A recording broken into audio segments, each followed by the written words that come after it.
आम्ही भारतीय या कार्यशाळेचं आयोजन करण्यात आलं होतं।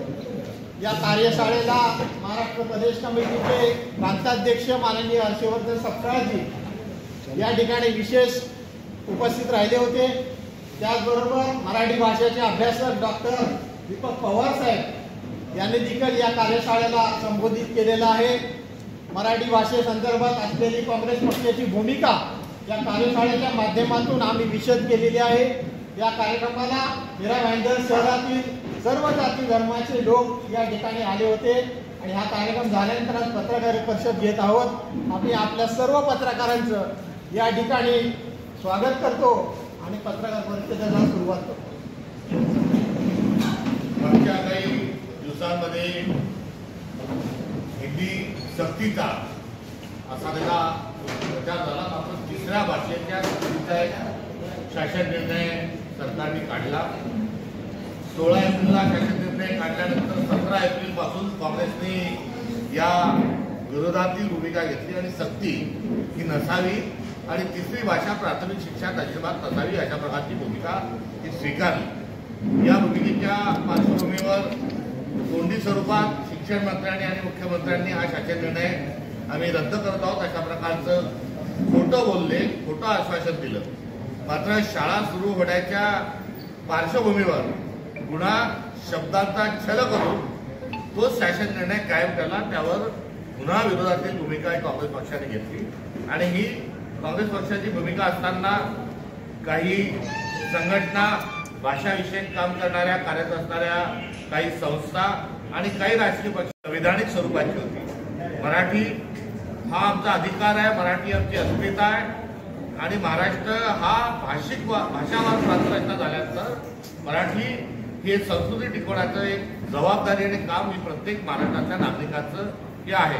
मात्र तद्वतच संविधानाच्या अनुसूची 8 नुसार ज्या सर्व 22 भाषा आहेत या 22 भाषांच्या संदर्भात आम्हाला आदर आहे। तर दुसरीकडे कुठेतरी मराठी विरुद्ध हिंदी असा एक सामना सत्ताधाऱ्यांच्या माध्यमातून लावला गेला। तसं पाहिलं तर ते नेहमीच भारत विरुद्ध पाकिस्तान, हिंदू विरुद्ध मुस्लिम, ही जात विरुद्ध ती जात असं पोलरायझेशन करत असतात। यावेळेस त्यांनी एक कुटील डाव हा हिंदू विरुद्ध मराठीचा आहे त्यांनी रचला। सरतेशेवटी होत असणारा सर्व विरोध हा बघता हा शासन निर्णय सरकारने हा मागे घेतलाय। मात्र नरेंद्र जाधव समितीची लटकती तलवार ही त्यांनी तशीच अजून मराठीच्या डोक्यावर नव्हे तर महाराष्ट्राच्या डोक्यावर महाराष्ट्र धर्मावर ही लटकत त्यांनी एक ठेवलेली आहे।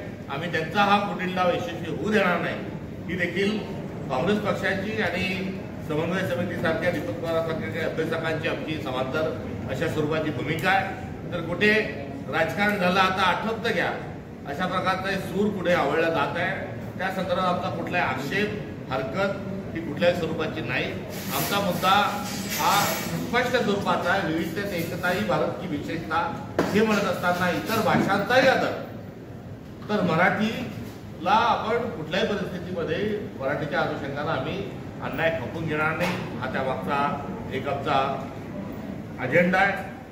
हिंदी भाषेचा आग्रह का, तर हिंदी, हिंदुत्व आणि हिंदू राष्ट्र अशा स्वरूपाची एक मांडणी ही भारतीय जनता पक्षालाही करायची आहे आणि हिंदी ज्या ठिकाणी बोलल्या जाते त्या ठिकाणी कमळ उगतं अशा प्रकारचा त्यांचा भ्रम आहे।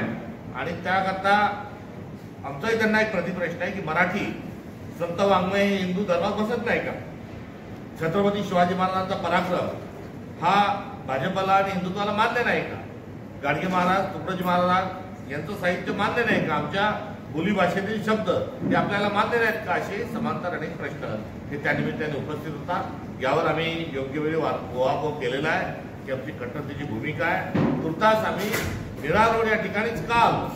मीरा रोड या ठिकाणी भाषेच्या नावावर जो धिंगाणा घातला गेलेला आहे त्याचा आम्ही पहिल्यांदा निषेध करतो आणि अलीकडच्या काळात मीरा रोड हे याचं एक तणावाचं एक क्षेत्र दुर्दैवाने निर्माण झालं।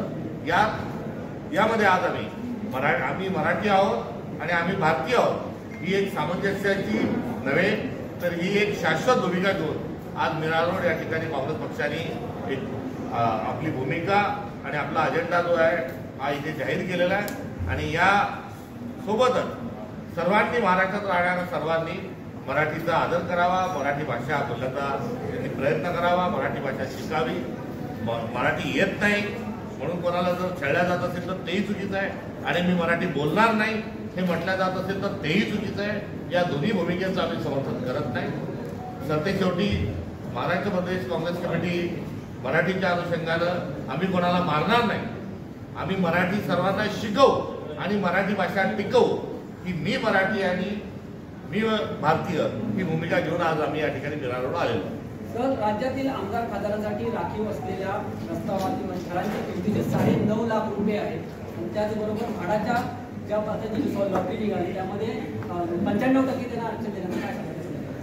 हे सर्व मुद्दे समांतर स्वरूपात महत्वाचे आहे. या सर्वात वेगळी पत्रकार परिषद आम्ही घेऊ. आज या ठिकाणी येण्याचा जो आमचा हेतू आहे, आम्ही मराठी आम्ही भारतीय या अनुषंगाने आले. कृपा करून यात रेंजेमध्ये आपण मुद्दा ये है कि आज आप यहाँ मीरा रोड आए हैं. मीरा रोड में आप चिंतन शिविर कर रहे हैं, कार्यशाला ले रहे हैं मराठी भाषा को लेकर, लेकिन इसी मीरा रोड में मराठी भाषा को लेकर न बोलने पर थप्पड़ भी मारे गए, आंदोलन भी हुआ 2 अलग अलग वर्गों का. कांग्रेस की भूमिका क्या है? कांग्रेस कहना क्या चाहती है मराठी मुद्दे पर?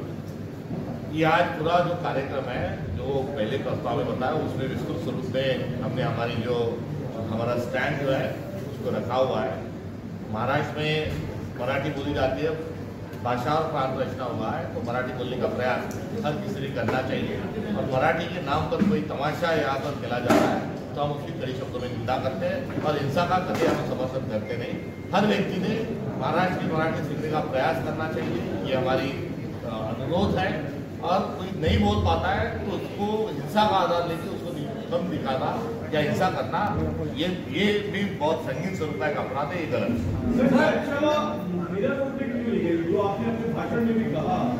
मीरा रोड में मुद्दे को लेकर काफी जागरूक भूमिका सब लोगों ने रखी.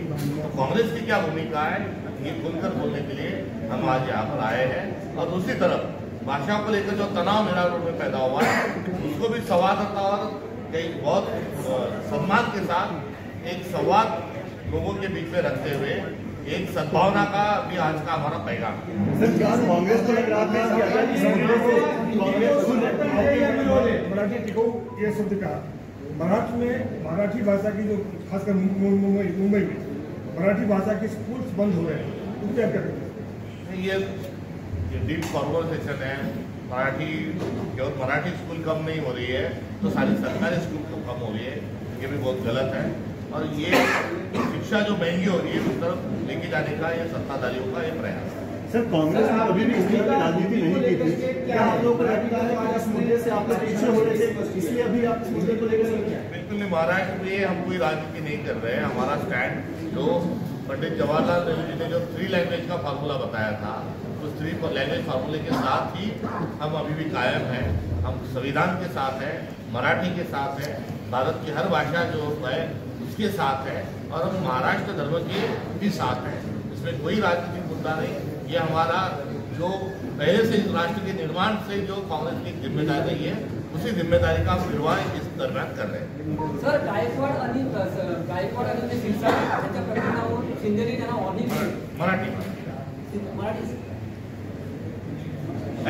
Thank you sir.